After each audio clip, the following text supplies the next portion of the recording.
அமெரிக்கால ஒரு வயதான கணவனும் மனைவியும் காட்டை ஒட்டி இருக்கிற ஒரு பெரிய வீட்டுல வாழ்ந்துட்டு வந்திருந்தாங்க. ஒரு நாள் இரவு அந்த வீட்டோட கதவை யாரோ உடைக்க முயற்சி பண்றாங்கன்னு அவங்களோட ஹஸ்பண்ட் எட்டி பார்த்தாரு.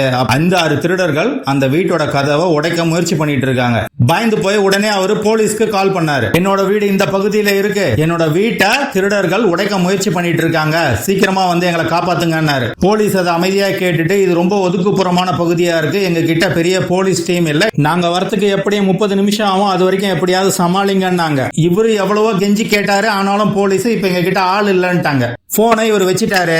அடுத்து 2 நிமிஷம் கழிச்சு மறுபடியும் போன் பண்ணாரு. போலீஸ் என்னாச்சுன்னாங்க. கவலைப்படாதீங்க, நீங்க இங்க வர வேண்டிய தேவையே இல்ல, வந்த 5 திருடர்களையும் நான் சுட்டு கொன்னுட்டேன், நீங்க பொறுமையா வந்து அவங்களோட பாடிங்களை எடுத்துட்டு போங்கன்னு சொல்லிட்டு போனை வச்சுட்டாரு.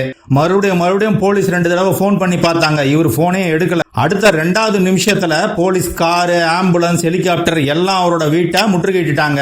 அங்க பார்த்தா திருடங்க இன்னும் உடைக்க முயற்சி பண்ணிட்டு இருக்காங்க. போலீஸ் அவங்க எல்லாரையும் கைது பண்ணிட்டாங்க. கைது பண்ணிட்டு நேரா அந்த பெரியவர்கிட்ட வந்தாங்க. பெரியவர்கிட்ட, ஏங்க இப்படி போய் சொன்னீங்க, எல்லாரையும் சுட்டு கொண்டுட்டான்னு சொன்னீங்க, இப்ப நாங்க அரெஸ்ட் பண்ணிருக்கிறோமே, இதுக்கு என்ன பதில் சொல்றீங்கன்னாங்க. அவரு சிரிச்சுக்கிட்டே, நீங்க கூட தான் வரதுக்கு 30 நிமிஷம் ஆகும்னீங்க, இப்ப எப்படி 2 நிமிஷத்துல வந்து சேர்ந்தீங்க, அது போலதான் இதுவாரு.